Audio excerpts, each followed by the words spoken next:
The Virtual Campground is a community of RVers. We gather around the campfire to share stories, information, and travel tips that help you on your next adventure.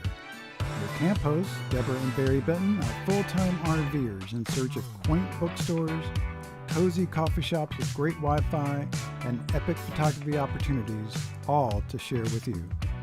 So pull up your chair and join us in the Virtual Campground.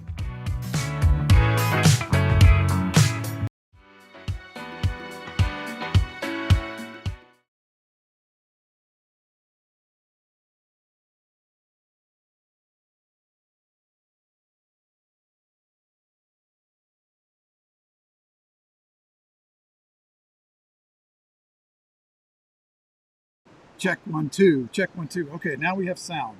Okay, hey, welcome to the Virtual Campground. Things are a little bit chaos here. As you can see, we're out here by beautiful Provo River, or Little Provo River. Upper Provo. Upper Provo, yeah. Some sort of version of. And it is Provo roaring. River. Hopefully you can hear us over the sound of it, because it is going strong with the snow melt. Yeah, we love it. Hey, Jimmy, welcome. Hey, Jimmy, give us a sound check, buddy. Can you hear us at all? Can you see us and hear us? Yeah. So, but anyway, we thought it would be lovely. Even if you can't hear us, we just thought it'd be lovely for us to stand here in front of this river. Yeah. Can you even see the river? Can you see that it's roaring along? Yeah. If you go further down the road, it has like rapids, really strong rapids. So yeah, we just got a flood alert, but I'm not worried. We're up high enough. We're good. We're good. So yeah, we are in Knotty Pine RV Resort in just outside of Camas, Utah. Yeah, it's very confusing. It says Camas on their address, but technically we pass Woodland. through at least 3 little towns. Yeah, so I'm not sure which one we're in. I think our weather app pulls up Woodland, Utah. And the little cafe we had at the other day was Woodland Cafe. And the Woodland Cemeteries. So it's got to be Woodland. Pretty much in Woodland. But yes, but all that to say, we're about 20 minutes away from Park City and about 50 minutes away from Salt Lake City. So it's gorgeous out here. It is. It's gorgeous. We are differently set up than our normal. So Jimmy says we have sound. Yay. Thank you, Jimmy. We're set up a little differently. So we won't be as good at being responsive on the chat because everything's down and I don't want to keep looking down. So so hopefully y'all will bear with us on those kind of moments when we do look down. Right? Right, exactly. As Barry looks down. Yeah, I'm looking down. Yeah, this is what you're going to see of me all day. No. You'll at least hear me. Check 1 2, check 1 2. Yeah, he's closer to the... So Jimmy just said the river sound is not bad, very pleasant. Good. Thank you, Jimmy. Okay, so we have a ton to get into. We do. So much. You were I going to didn't show the picture of our rig. So when we got here, it was covered in snow. There was a lot of snow. The roads were clear. It was just we had big patches of snow. And even still, I was telling Barry, I drove up. I was looking for a trail today. And, my Texas mind doesn't think about this. We are, middle of May. So I was driving up this hill, very steep hill. Clearly I'm on a mountain to find this trail. And when I got there, it was like 4 feet of snow. That's crazy. So not something I was expecting. Should have thought about that as I was climbing the mountain, but I didn't. It's a little too early for all that hiking and stuff. Yes, the sun has been out the last 2 days, so it's starting to melt, and absolutely it's filling up the rivers. There was quite the waterfall going on this mountain that I was at, and so clearly it had a lot of snow melt as well. We just got a flood alert, so... But we're fine. We're fine. You said that, but we're fine. I did? You did. Well, I'm worried about the flood. You are not. But this has been a fun little adventure today. I found a really cool garden center that also had a coffee shop. So that was really pleasant in Park City, called Park City Gardens. So another little fun spot. But so it's been fun. We've been here now 3 weeks. We have 3 weeks. 1.5 weeks to go. Still and we here. Went down to a festival. That's right. The other night. It was not that. It was the Tulip Festival at the Ashton Gardens in Salt Lake City. Gorgeous. I did not know there were this many tulips in the world. This many colors and variety. But we will have much more on that for you in our Salt Lake show. We'll have to have a tulip show. A tulip show? Yeah, just about you did take tulips. Barry did I take took a lot of photos. pictures. Yes, that'll be a lovely outro one day. Jimmy, all with the iPhone too. No big camera. Yep, All with the all iPhone. with the iPhone. So that'll be fascinating. But that's not what we're here today to talk about. No, we are not. What are we going to talk about today? Texas, specifically the Big Bend National Park area. That is correct. Today is going to be a really big show because we're talking about Big Bend. Yeah, Big Bend, which is way down in the bottom of Texas.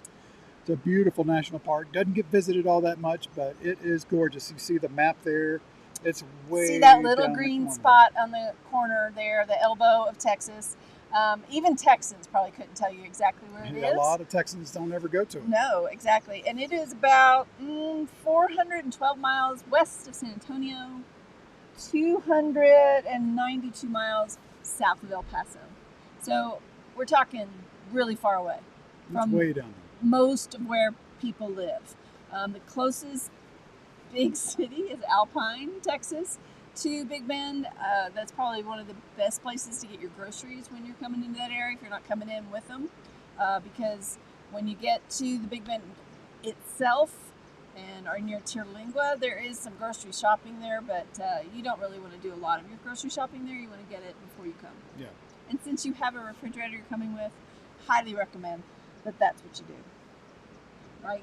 Right, exactly. Yep. Yes. So, what Big Bend National Park is about 801,000 acres. It is not the largest national park because those are, of course, all in Alaska.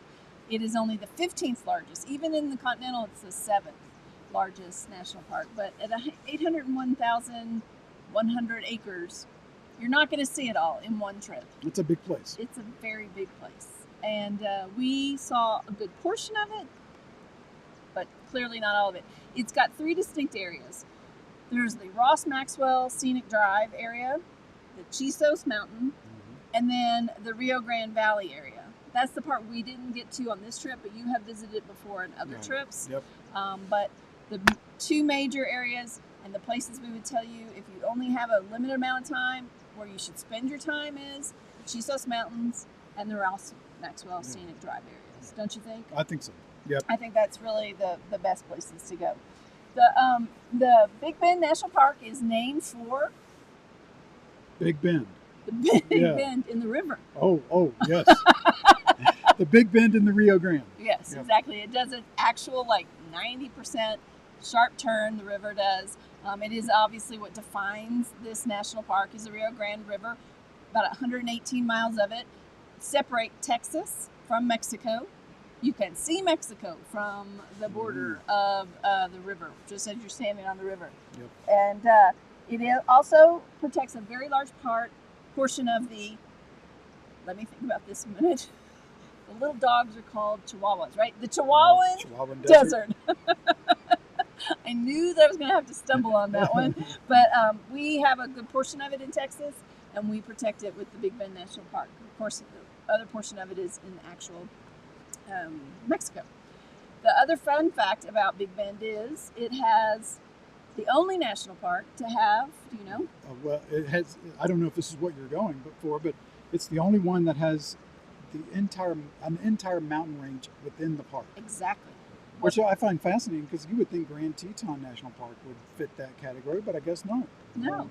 Yeah, but no, everybody says this is the only one with the Chisos mountain range. Maybe it's because the Grand Tetons are just really considered 3 mountains, not a range. Maybe, yeah.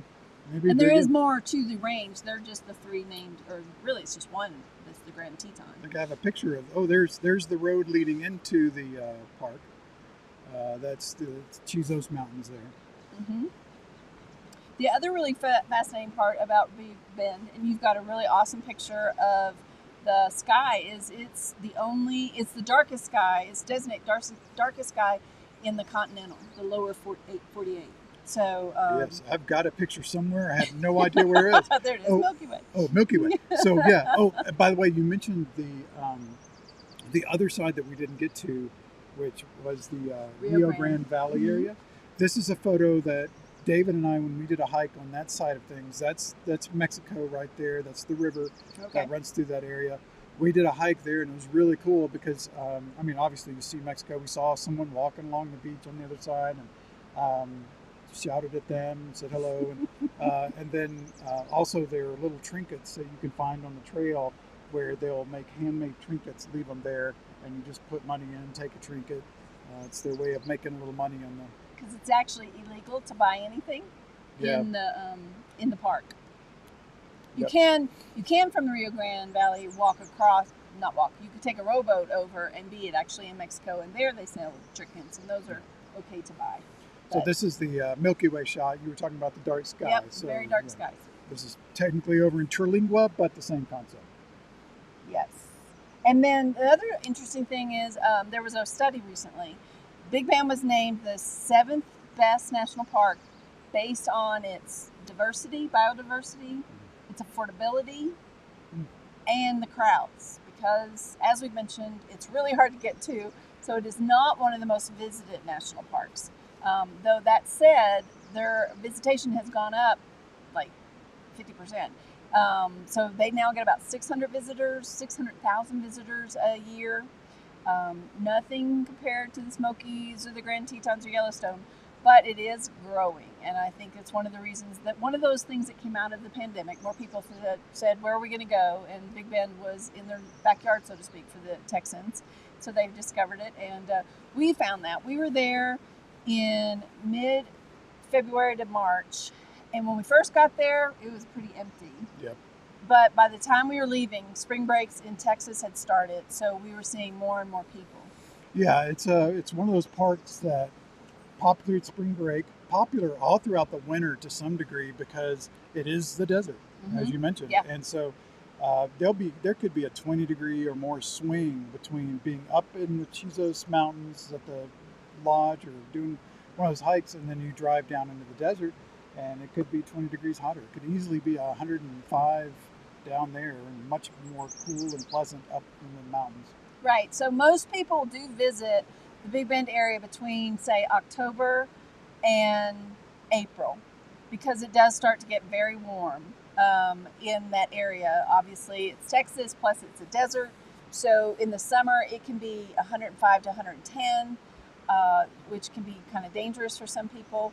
Possible still to visit it in the summer, and it can still be a good place to visit as long as you have good air conditioning in your car on the scenic drive and you take plenty of water. And then, like you said, the Chizos mountain range, because you're going up in elevation, it can be cooler up there. They actually call it a sky lounge, I think, because it actually can be so much different than the desert plateau.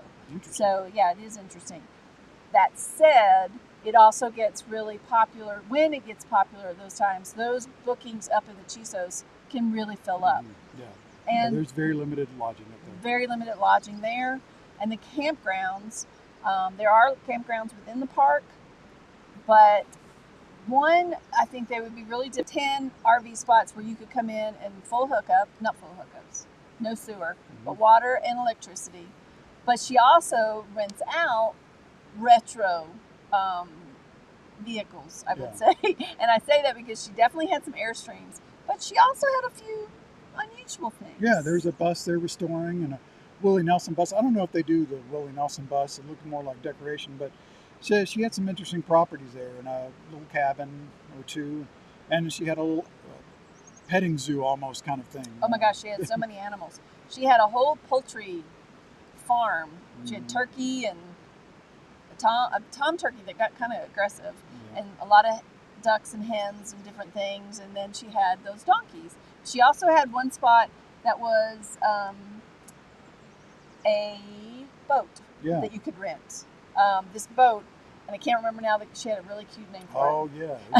Based on her name. Rendezvous. Yeah, Rendezvous. Yeah, Rendezvous. Her name was Rhonda Rendezvous. Yep. So yeah, just a boat planted out there in the desert, and you could rent and had a bedroom and I think it may have been an outhouse. Well, a place to go. Yeah. So those are all.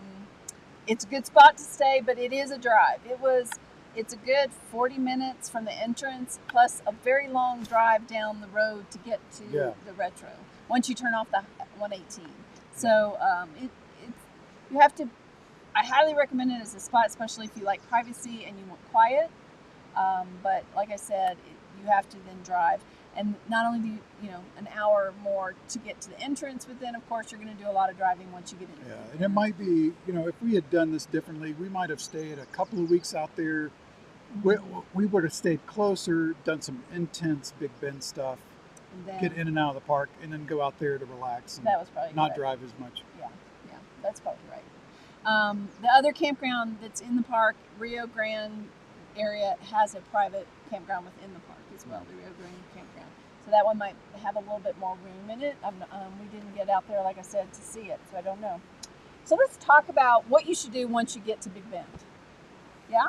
Okay, yeah, let's do that. I'm just making sure we're technically okay here. Johnny says there's lots of latency tonight, so that's why I shut yours down, just to make sure you don't okay. have bandwidth. Okay, so yeah, let's talk about it. Yes, Jimmy, I saw that that Stillwater, that general store. That was probably one of the Stillwell, yeah, store, and then the campground behind it. Yep, I saw that, and it was a little crowded when we were there. Yep. So let's start. We'll start with the Ross Maxwell Scenic Drive. This is about 30 miles drive. You can do a loop. The loop would require you to have an off-road rig, though we saw some cars on it. As long as it's dry, I think it's pretty safe. The Old Maverick Road. But you do have to check with the park ranger to make sure it's open. If you don't have a lot of time, I would probably skip that part. I didn't find that to be overwhelmingly like the coolest. So, but the Ross Maxwell Scenic Drive part of the road, which is paved, was much nicer, and that's about 30 miles. So you come in and you turn on Panther Junction and you start down the Ross Maxwell, and there are a lot of places you can stop along the way, and some of those include Mule Ears, was a neat little lookout. I think I had a picture of that somewhere. Okay, and that was cool. You see the ears. There is a hike you can take and get a little bit closer, or you can just get out on the overlook, and they had some area right there where you could just walk around, see the cactus and stuff. The next stop was the Sotol Vista, Sotol being a type of cactus. Look at you. Look at me. And so this is a great spot. This is a great spot because you can see all the way to the Santa Elena Canyon, which is the end of the road, the Maxwell Road. But it's also a great spot to go for sundown. We saw a few people sitting there waiting for the sundown when we went through there. We did not get there for sundown because we went on down to the Santa Elena Canyon. Yeah. Which, on the way down to the Santa Elena Canyon, you're also going to pass a historic town area called the Castilian Historic District. Unfortunately, in 2019, I think it was, they had a fire. So this very historic general store that's been around for since before it was a park, this store caught fire, and so it's just a shell right now. But that is a good place to stop, especially because by that point you're probably gonna be thirsty. And there is an actual concession store there. Yeah. Not much to it, but there's a little something there. You can get snacks and drinks and a few little souvenirs if you want. But it's a fun little place to stop. It's got a house that's still there from when they were running the store, the family. So it has a little bit of history and exhibit in there, and some signage that explains the area. It used to be farm land, which just blows my mind to think people were out there farming. Right. It looked very lush. I mean, that whole valley down there looked incredible, some of those pictures. Because of course the river was probably higher back then. Yeah, they didn't have it as dammed as much, so they had plenty of water to farm down there. Yeah. So I have to tell you the funniest thing, we were on our way to this historic district, and we're driving down the road, and you're going, 50 miles an hour down this road, and all of a sudden on the side of the road we saw a cow. I don't know where this cow came from. I think Mexico. In the middle of Big Bend. Yeah. He was just kind of standing on the side of the road. So it was very, very strange. Anyway, so once you leave the historic district, a little bit further down the road is the Santa Elena Overlook. This is just a little parking lot where you can get out, a little covered area with some signage that explains what you're looking at in the canyon, shows you where Mexico is, and is a way to look at the canyon. Definitely do a quick stop there, but don't stop only there. Keep going down the road and go to the Santa Elena Canyon. It is a very easy hike to the river from the parking lot. The parking lot gets a little bit crowded, but it's a really easy walk down to the river, the Rio Grande River. It actually, you'll read a lot about that you can walk across this creek to get to the other side, which is where the actual canyon is, right? And you're supposed to be able to walk across the creek and then go up. It's a little bit of a scramble, and then you're on a semi-paved trail that takes you, and then it has some stairs to take you up to the top so you can have a look. When we were there, it was not a dry creek. It was not dry at all. It was like up to people's waists. Yes. I mean, most of the time they say it's either dry or you'll get your feet wet. Well, they were up to their waists or hips at least. And we did not prepare for a wet trail. But it was very easy to walk up a little further, and there was a lot of rocks and things. So easy to cross over. And at that point, then it became a very steep climb up, a bit of a scramble, up steep area and some rocks, and down a little bit, and then we could catch the trail, which was definitely worth it. But you want to be in fairly good shape because you are going to do some scrambling and you are going to be on some steep things. Yeah, but we did it. Didn't die. No, and if I can do it, anybody. But we really wanted to we got there around sunset, which was awesome, and you got some really great shots of the canyon with the sun. Yep. Yeah, it was beautiful. Loved it. Yeah. Highly recommend it. We didn't get to do the whole hike because it was getting a little dark. And so we had to turn around and head back. But it was lovely. Highly recommend it. Yep. You also you might see some people, if the water's high enough, they might be doing some rafting on there. And again, you are right across the road from Mexico. Yeah. Right across the river. Anyway. Right across the river, yes. So those are all the areas that we would say on the scenic drive. Yep. Those are the major stops that we enjoyed. Now, that said, there are a lot of pull-offs that you could see. There was a couple of ranches. If you're a bird watcher, the Sam Neil Ranch is supposed to be a really great spot to see the birds. And we went up and down it a couple of times, different days, different times, because, again, from a perspective of photographers know this, and those of us that just travel with photographers, the light changes those rocks and the mountains so much, and it's just so beautiful to look at. Yep. Yeah. Yeah, we tried to do a moonrise at one point, but that didn't work out so well. But it was just beautiful to hang out there and we were near Sam Neil Ranch or whatever it's called for that. It's just a nice place to hang out. Yeah, absolutely. So then the other thing that you have to do when you go to Big Bend, and this is actually what I would say would be the priority. So I would do this first for several reasons, and that is to go up to the Chisos Mountain area. Definitely. And we're going to talk to you about a couple of trails and what you can do up there, but you really have to do this early in the morning. Oh my gosh, yes. For a variety of reasons. One, it's cooler, and even in the winter, it gets warm in Big Bend. Cooler up in the Chisos, obviously, but dry, and so you will need a lot of water. Make sure even in the winter, you take a lot of water. Yep. But what's the other reason why you really have to get there early? Well, we left what we thought was really early It was to dark. go do the Lost Mine Trail hike, and got there, and this very small parking lot was packed. It was full. So there's a little bit of a extra lot, so to speak, a quarter of a mile up the road. That was packed. So we said to heck with it. Well, and let's just also note, yes, it's a quarter of a mile or so up the road, but it is a steep climb. Oh yeah, that's right. You're going to get uphill, up.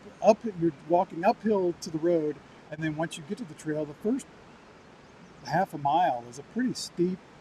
It's a very steep. Yeah. Like I had to stop a couple times. Steep trail, this Lost Mines Trail, which is. Do you know how long the Lost Mines Trail is? It's in the outro. It's they said like 2.5 hours, 900-foot elevation gain, 5.5 miles comes to mind. Okay. Yeah. Um, It's yeah, one of if the you more do the whole popular, thing. obviously. But the cool thing about Lost Mine is you can go there, and 1 mile in, there's sort of this saddle area that you can get to and just hang out there, and it's just beautiful. That's what I So did. you don't have to do the whole trail. Um, I went the whole thing this time, and it's gorgeous up at top, and you'll see some photos there. Uh, are we going to that now? Yeah, Are let's we go doing to Lost the Mine. windows? Okay. So yeah, so it's gorgeous going further on up, but honestly, that saddle area about 1 mile in is really beautiful. So that's a view from near the top. That may be near the saddle actually, and then that's at the top.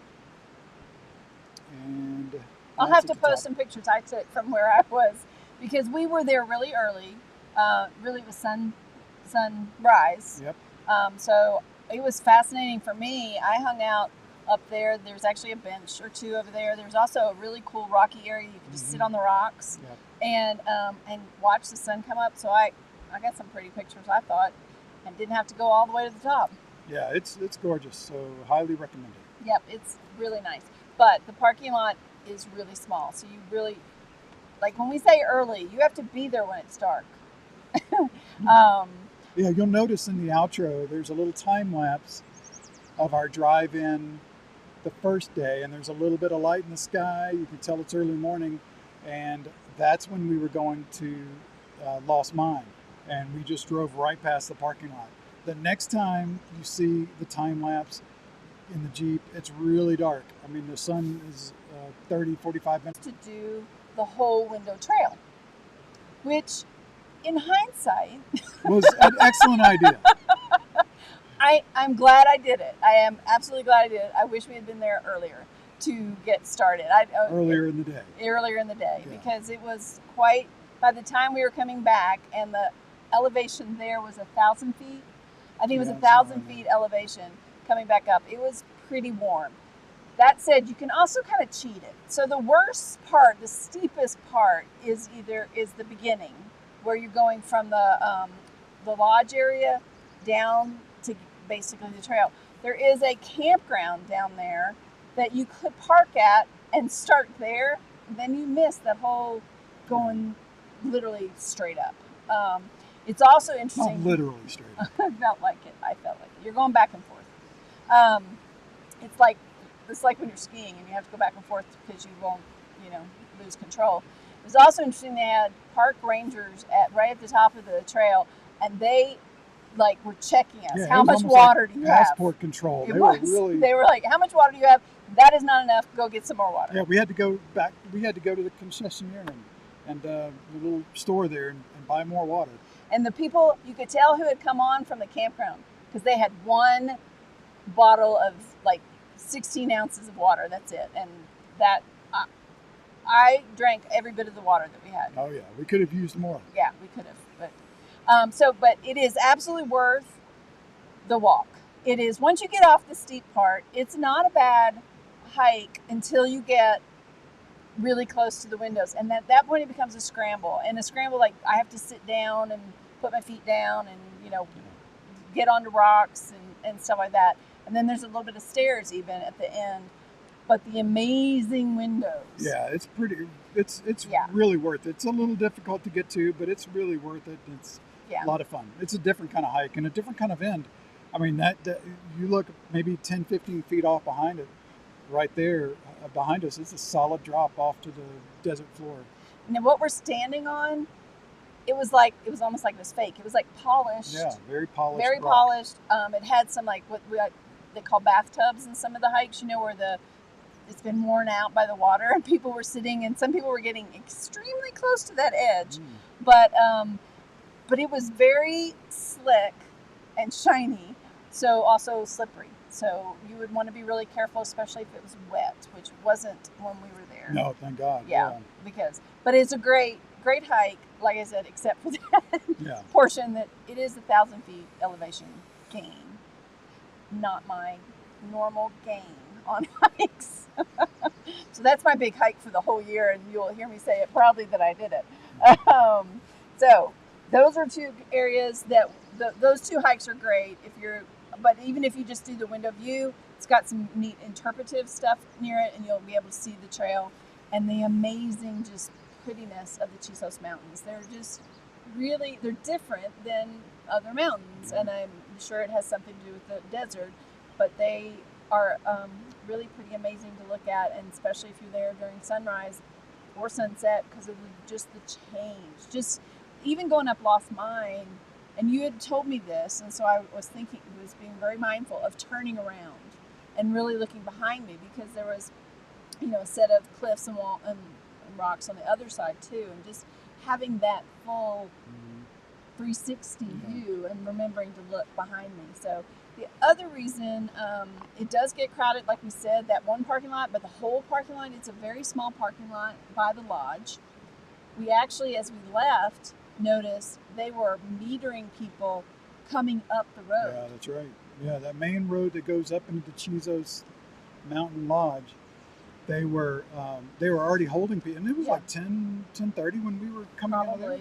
Probably. Yeah, so I mean, it wasn't super late in the day, and there were already a big line of cars, and they were just holding them up. And as a car left, they were letting one car in. It was crazy. Yeah. So and you saw campers and yeah, it was a long line too. It was probably a mile long of cars waiting to get up there, and that is. Now again, when we first got there, we did not have that experience, but by March, we definitely had that experience. So if you're there during a very busy time of year, you just need to keep that in mind. So here was one of my biggest surprises at Big Bend, and that I found fascinating, which is unusual for me, I have to tell you that. It's the fossil exhibit that they had. Oh, that's right, yeah. They had, you're driving around and we pulled off the road because it said this, what they call it, the Fossil Discovery Exhibit. Totally made for kids. So if you have kids, absolutely great place to take them because there was a playground and everything. But this little building, they were explaining and had examples of dinosaur bones, because apparently Big Bend is a font of dinosaur bones. Yeah. And dinosaurs I've never heard of, honestly.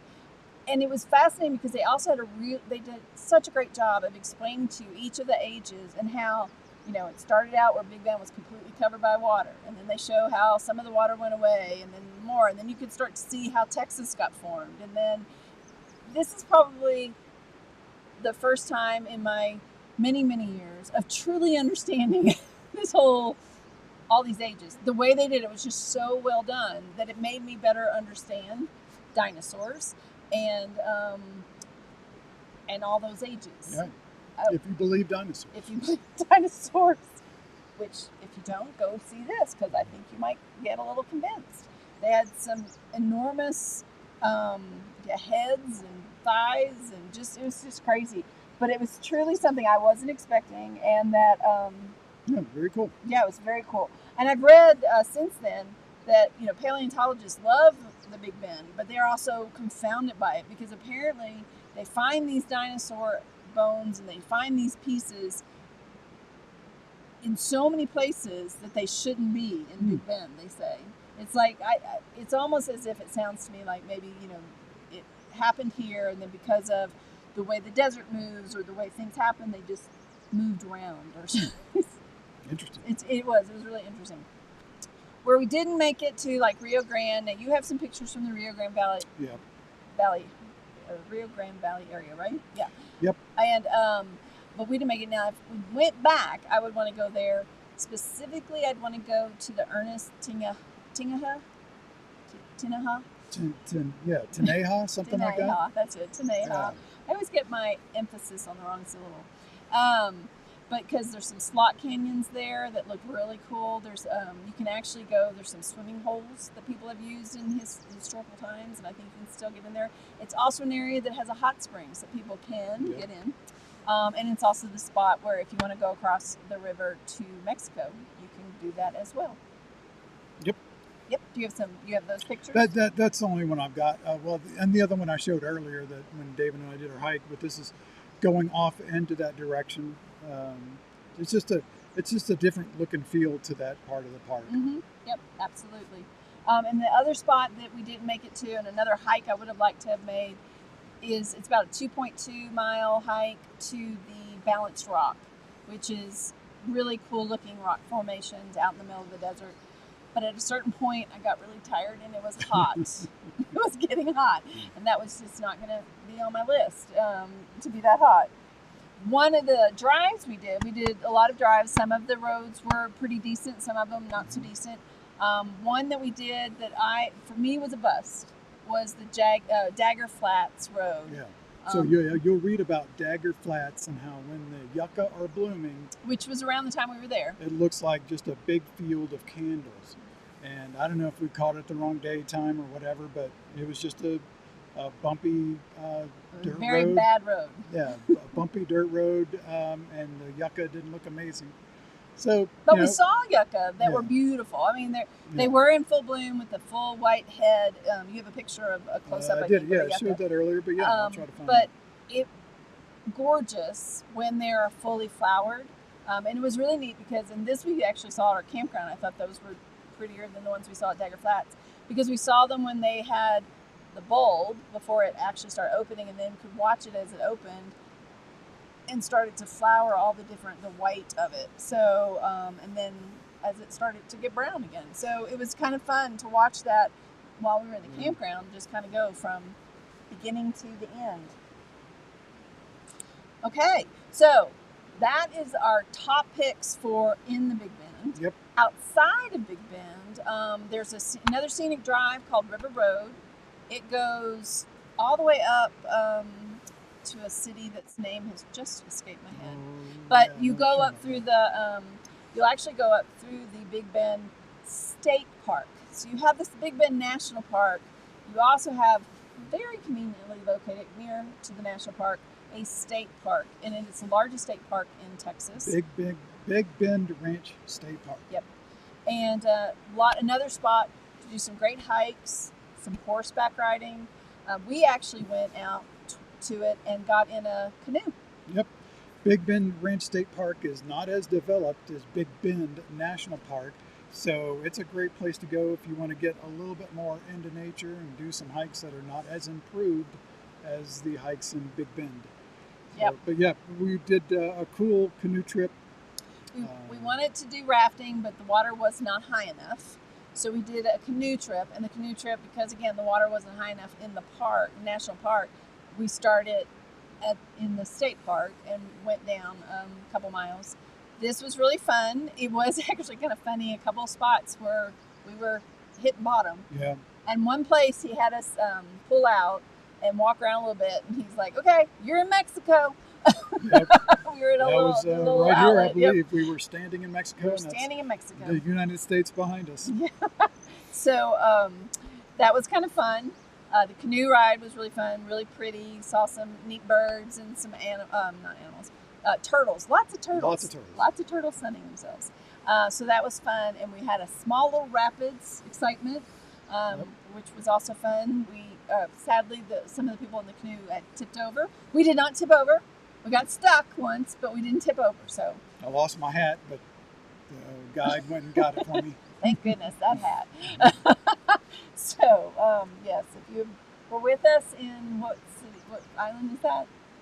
Mackinac Island. Mackinac Island. You heard about that hat. Anyway, so the other obvious place to visit when you're in the Big Bend area is Terlingua. Oh yeah, Terlingua is a really cool ghost town. You'll see references to Terlingua Ghost Town, and then there's just the town of Terlingua. The ghost town is a teeny tiny part of it. Yeah, and it's a really cool place. Lots of people that have been there forever, lots of locals, and just a really cool place to hang out. It's getting more and more developed. Oh my gosh. In the 3 or 4 years since I was there last, there's been a lot more construction, little apartments going up, little houses. You can tell they're for going to be little Airbnb. Airbnbs, yeah, because they're like little one-room cabin-looking things. Some things that could be condos and stuff, but a lot of really small spots. The ghost town itself was actually a ghost town for a while, and then back in the probably 50s, 60s, people started moving in, and it's had a very artsy feel to it. Obviously, they kind of felt like they were away from society. I'm sure a little bit wild. That is also when the famous Terlingua chili cook-off started. Oh, that's right. When they came back and started populating it, we were shown where that chili cook-off is. They said there's actually kind of two cook-offs now. There's one family friendly, and then there's one that's the original that is not family friendly. Do not take children to it. Apparently the one that's family friendly is closer into town. This one was a little bit on the outskirts of town. This cross is from the Terlingua Cemetery, which is a really cool, famous cemetery that's right there in town. Really cool place. And then, of course, you have to go have dinner and listen to some music at Starlight Theater. That's one of the cool places to go. There were several nice restaurants in town, but lots of live music too. This is the one that you hear most about. And here's a little clip of some live music. When David and I did a workshop down there, a photography workshop, we had the chance to listen to some music. Take you to the country, babe. I might take you to town. If I ever tell you I ain't letting So, cool place with lots of atmosphere. Highly recommend hanging out in Terlingua for a while. And the Starlight Theater, you gonna have a wait for dinner probably, but that's fine. There's also outside the patio. Highly recommend just going out and sitting on the patio, watching the sunset. And there's two things. There's the patio bar, which you could get something to eat at the patio bar and hang out there. We did that one night. And then there's a little, like a touristy kind of shop to go get t-shirts and stuff. It's been there forever. The gentleman, the little high school kid that was running the register, was telling us that the flag above the doorway was from the Alamo. Yes. And there are lots of history in there, so recommend taking a browse through just that. To go through. And the good thing is, the hosts from the Starlight Theater will come find you in the store when your table's ready. So they came and found us, and we went in there. They also, when we were there at Starlight in February, there was not live music that night that we were there. They told us, but you never know, somebody might just get up on stage and start playing. They didn't, sadly, but apparently that is common and can happen. So if you're a good guitar player, feel free to get up on the stage if there's nobody up there.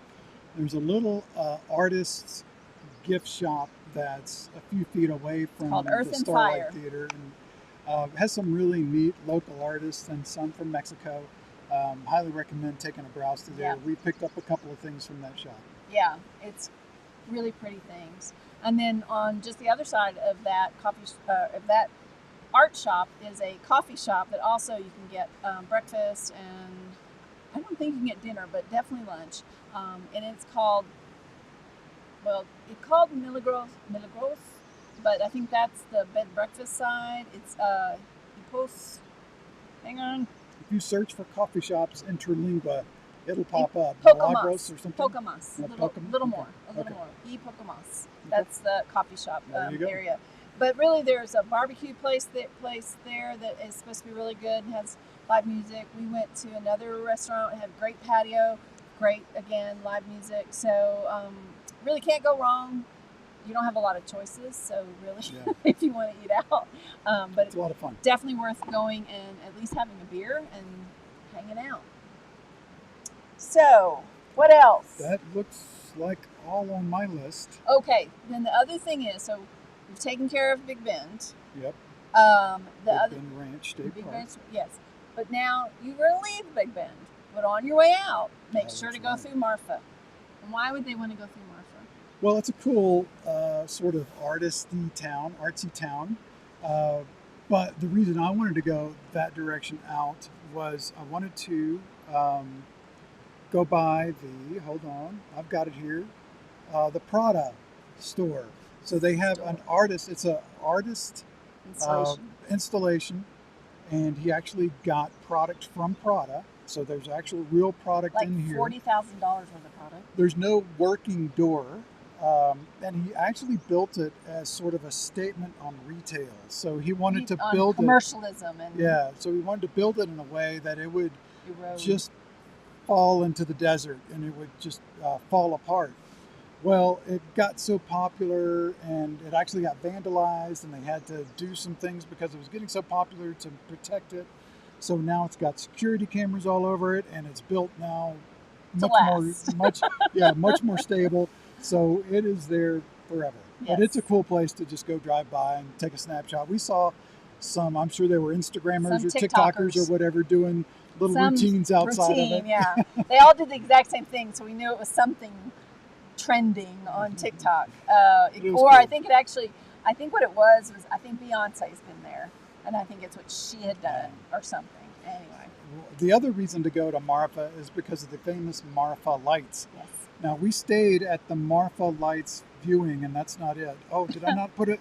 Okay, well in the outro there's a picture of the snow covered our snow covered rig, the snow covered Marfa it's lights just- observation area. It's Just an a rest observation stop. area rest stop, and you can spend the night there. Yeah, Um, yeah. We stayed overnight. So It we was stayed cool. overnight, assuming that because the Marfa lights might not happen till 2 in the morning. So we thought, okay, this will be great. We can kind of check in and out with the lights while we're parked here. Well, we weren't expecting it to snow. So, like I said, it had been warm and hot the whole time we've been there. The day we left, thank goodness we left, honestly, because our campground got like 6 inches of Yeah. snow. We probably wouldn't have been able to get out of there because of the road. And then we got snow at the overlook. Actually had a frozen slide for a bit. Yeah, because of the way the snow and ice was blowing in, it froze up one of our slides, and Deb had to work with the hair dryer on the inside, and I was outside chipping ice off of the rails, and so we finally got the slide in. But really neat little town. I wish we could have explored more of Marfa, but I did go into town and found a very authentic Mexican restaurant. Did not speak any English, and grabbed us some breakfast tacos, which were so-so, but it was a fun experience. And then I went to the local coffee shop, and it was just in an old RV trailer that had been renovated. It looked really cool. So Marfa looks like a really cool town to explore. I hope we can make it back there. One day. So, so again, going back to Big Bend, or just why would you want to go all the way down to the bottom of the state of Texas? If you're a bird watcher, that's why you have pictures of birds. That's right. If you're a bird watcher, it is very famous for being a great place to go for bird watchers, in particular for a bird that I wrote down because I didn't want to forget it. Colima warbler, who is a New World warbler found primarily in the Sierra Madre of Mexico. Apparently it There you comes have it. to Big Bend and the Chisos Mountains, so people go there to try to see it. Did But I have a picture of a warbler? I don't think so. I don't think any of those are warblers. Bummer. I know. But these little bluebirds, they were following us all around. We found out they're called mountain jays, and they were following us quite a bit. Apparently, they've gotten pretty smart about knowing if there's hikers, there might be food. So, but they were fun to watch, and they were trilling quite a bit. So that was kind of fun. Yeah. So, other things just to know about Big Bend. One, if you use the Just Ahead Oh, yeah, that's app, a great app. which we've mentioned before, but it is free for Big Bend. They give Big Bend away, so you don't have to pay At for least that at one. the time of this recording. Yes. Do you also know the cell service around Big Bend is very poor? And one note about Just Ahead. Download it Oh. to your phone when you're in cell service. Go ahead and get the Big Bend section loaded up, and then have it running before you lose cell service, just in case. But it works off of GPS, so it Yeah, doesn't so really it's it doesn't gonna need as the long cell as service. you have it up and running, it'll work. Yep. But the cell service in the park is pretty non-existent except for some of the high spots. Our Starlink worked really well when Oh we yeah, were Starlink in. was amazing out there. Yeah, in our campground. And also know that if you're going to go to the Chisos Mountain Lodge area and you want to actually stay in the lodge, they are anticipating in 2024 some closures and impacting some of the visitors because the lodge itself, which was built forever ago, is starting to erode, and the only way they can fix it really is to replace it. So just know that in 2024 there will be some disruption to visitor services. And also just keep in mind, no matter what time of year you go, take twice as much as water as you think you're going to need. Because it's so dry, Yep. and it does get warm there, even in February, even 3 weeks before it snows. It's kind of crazy. So that, I think, takes care of Big Bend. I think so. I don't know if you had any questions. Sorry, we were having a hard time seeing chat. So just put them in the show notes, or we'll take a look here in a minute and see if there's anything we could answer. Yeah, we're going to do an outro, and I actually took the time to do one, and it's several minutes, so maybe we can do some. And it Chatting includes a during lot the more outro. gorgeous pictures. Oh in yeah, Big yeah. Bend. It includes so many pictures. You'll want to write your friends and tell them to watch the show. um, Okay, but before we do that, yeah, let's just wrap up Big Bend. I think it's absolutely worth it. It's gorgeous. It is a different, very different national Right. park. It's also a park that, you know how you go places and you'll think, wow, this, you can kind of see how life was back in the day. yeah. This is a park that Very authentic, really yeah. feels like, oh my gosh, I like First People. I could imagine First People here. I kept waiting for John Wayne to come across the desert, because it looks like all the Western movies you've ever seen. So it's truly a different experience. I don't usually like deserts, but I really enjoyed this park. I thought it was really amazing. Yeah, it doesn't take long to get off of the paved road and go off to a trail or something, and you just feel like You're the only you person in could the world. see a wagon coming over the next hill or something. It's very unimproved in a lot of places. Yep. So let us know in comments your thoughts about Big Bend. We'd love to hear if you have any tips or tricks for folks. And so that's Big Bend. Yeah. I also want to just give everybody a heads up. Yosemite has closed 3 of the campgrounds. They've closed the Lower and North Pines campground as well as a housekeeping camp. They are expecting flooding. They're having of course A lot they of snow had melt. they had twice as much snow. Okay, now we may be back. Sorry. We lost a connection there. So, all right. Okay, I was going to say is also just know for Yosemite, the Big Oak Flat Road is closed inside near Merced Grove. They're doing some work on it. They're repairing, and that should be closed until about mid-June, possibly into July. So Yosemite's got a lot of things going on, so you'll just want to check in their website to see if you have plans to visit. All right? All right. The only other things is I wanted to give a big shout out to our nephew Chris. We now officially have a veterinarian in the family, Yay. a doctor, Dr. Chris. So Yay, Chris. we might have to get a pet one day. One day, Jen, not today. So that, and then also Marcia and Jeff Hopper, who we've talked about and interviewed on this show, are now officially in their home in College Station. I don't know that I ever got an answer to the question of is their driveway long enough. I'll have to go back and check on that. But those are the big things. If you have anything that you want to celebrate and us give you a shout out, please let us know.